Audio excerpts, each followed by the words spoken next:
Four cyclists from the United States who were scheduled to participate in this weekend's annual cross-country cycling classic were involved in a road traffic accident this morning on the George Price Highway.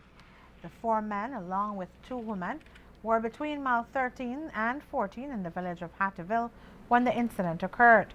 Fortunately, there are no reports of fatalities, and all six individuals were transported to the Belize Medical Associates in Belize City for medical attention.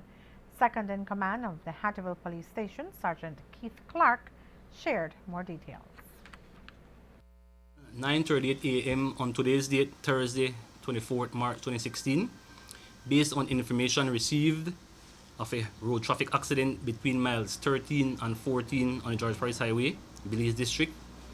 Hattieville Police visited the location, where upon arrival, it was observed that a female Caucasian, Mrs. Lori Harkey, 40 years, of North Carolina State, USA, was strapped to a medical stretcher on the right shoulder of the highway when heading towards Belize City.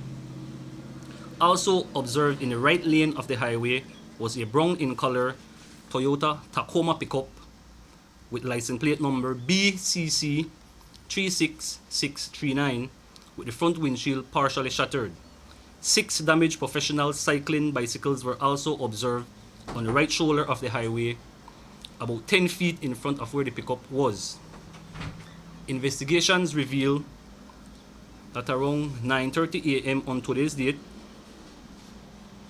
Mrs. Harkey, along with her husband, Mr. Christopher Harkey, and 4 other American nationals, Mrs. Jacqueline Flynn, 28 years, her husband, Mr. David Flynn, 31 years, both from North Carolina, USA, Mr. Scotty Weiss, 44 years, and Mr. John DeLong, both of Virginia State, USA, were all riding between miles 13 and 14 on the George Price Highway heading towards Belize City when, according to initial statements made by the cyclists, a pickup truck being driven at the time by Mr. Denton Hendy, 74 years, of miles 3.5 Philip Golson Highway, rear-ended Miss Harkey, sending her crashing onto the front windshield of the pickup, and the pickup truck continued to plow through the remainder of the riders, flinging all of them to the shoulder of the highway.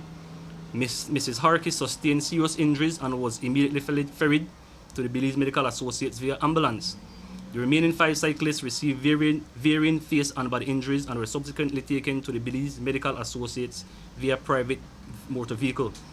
As for police action, a sketch plan was taken of the scene and was then processed by a scenes of crime technician. A statement has been recorded from Mr. Hendy and he has been served with a notice of intended prosecution. A visit was made to the Belize Medical Associates where medical forms were issued to the 6 injured riders. Mrs. Harkey injuries have been classified as serious and Mrs. Flynn is believed to have suffered a broken wrist.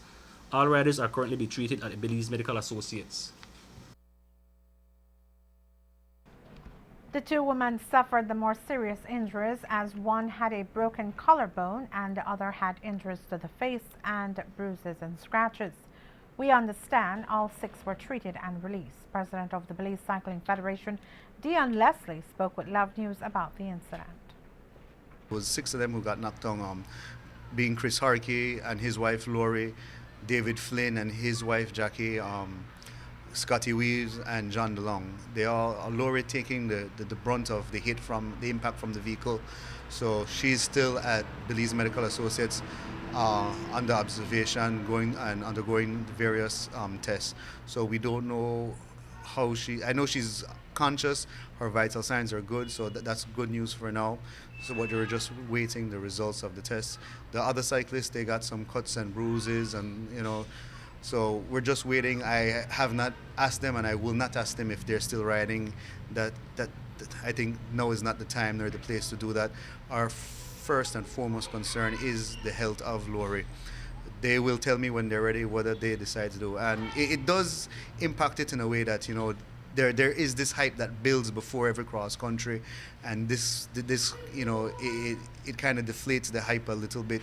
But I know for no uncertain means it means that it takes away from the race completely. I know our riders are still excited. I know they will ride with Chris and with the entire team and with Lori in their mind. And of course, our prayers on the Federation go out to Laurie and for a quick and speedy recovery. We don't know yet. It's a question that I will have to pose to the Federation. If only one or two of them decide to ride and we see what happens, it's through no fault of their own. They met all the requirements. They brought their four-man team here.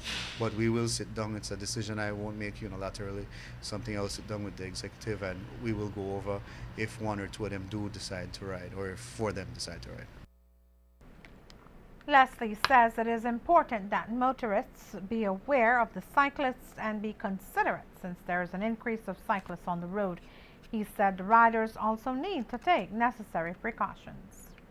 I've been singing about it, and especially coming into the cycling season, which starts January, you see more riders on the road. But coming into cross country, you do see more riders, both those training and those just for leisure, but they are also on the road for a longer period of time. Most riders leave for 5 o'clock from their house and are back by 7 because they have responsibilities. But coming into cross country, you need more hours on your bike, you need more miles under your legs. And so we see the riders going farther distances, spending 4 or 5 hours on their bike, which in turn means that they're on the road come rush hour, 8 o'clock, 9 o'clock, 10 o'clock. This accident happened after 9 o'clock, so it just shows you. And we always, we ask, we tell all motorists out there, we don't have anywhere else to train or to go. So please be aware, please be cognizant, please be considerate of us when you see cyclists on that road. But with that same breath as well, we tell our cyclists, take all precautions, make sure you try to be safe. Don't ride 2, 3, 4 abreast. Don't ride with headphones. Make sure you wear a helmet. So it's two things, the motorists and our cyclists. This morning it's a very, very sad situation. As it relates to the 80th Annual Cross Country Cycling Classic, we'll have more on that later in our news.